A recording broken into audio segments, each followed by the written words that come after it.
I'm Michael Truly. Welcome back to CineFix Now. Here's some news for all you cord cutters out there. Amazon Prime, last in the news for raising their prices, has gone and done it. They have made a deal with HBO.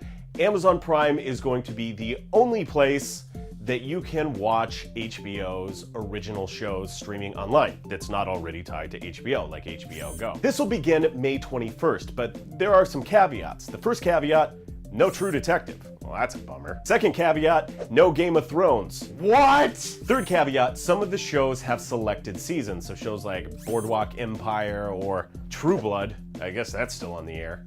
They're still doing their thing, won't have all of their seasons available online. But otherwise, episodes of shows like The Sopranos, The Wire, Eastbound and Down, those will have full seasons and they will be available online May 21st. So it's a great place to get your Kenny Powers Omar fix if you're not already, pirating your parents' HBO Go account. I'm judging you a little bit, but it's okay. Now, this is a pretty astonishing salvo as Amazon attempts to battle Netflix's control of your streaming dollars. It's extremely reminiscent of when Netflix had their deal with Starz, which really gave them an early lead and helped them jump out into developing original content. At this point, Amazon is essentially playing catch up.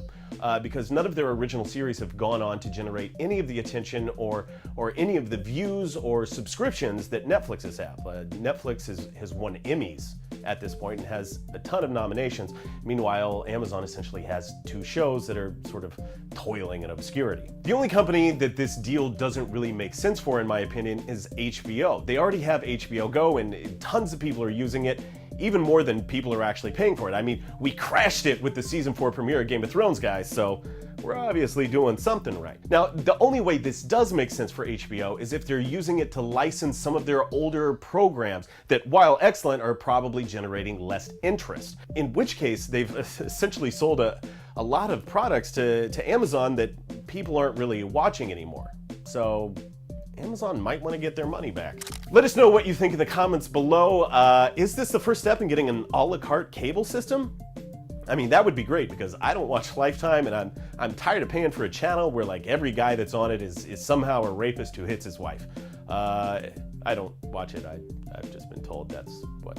All right, I watched it. There was some show called Heart, and I felt really bad for the way she was caught in a bad relationship, and she just couldn't get out of it because her kid was there, and she was protecting her kid and still trying to get her kid into daycare, and so she needed his money, and he was a train worker, and he was gone a lot, but then when he came home, he would drink a bunch, and then, I'm just gonna put this up here, and it was really hard for him because like he had a lot of stress and he had something like a coal dust kind of thing from the train, and so it's like I can understand why he drinks because he just needs that moment of relief and release from all these medical conditions and the stress of his job. But then like, don't take it out on your wife, man. That's not cool.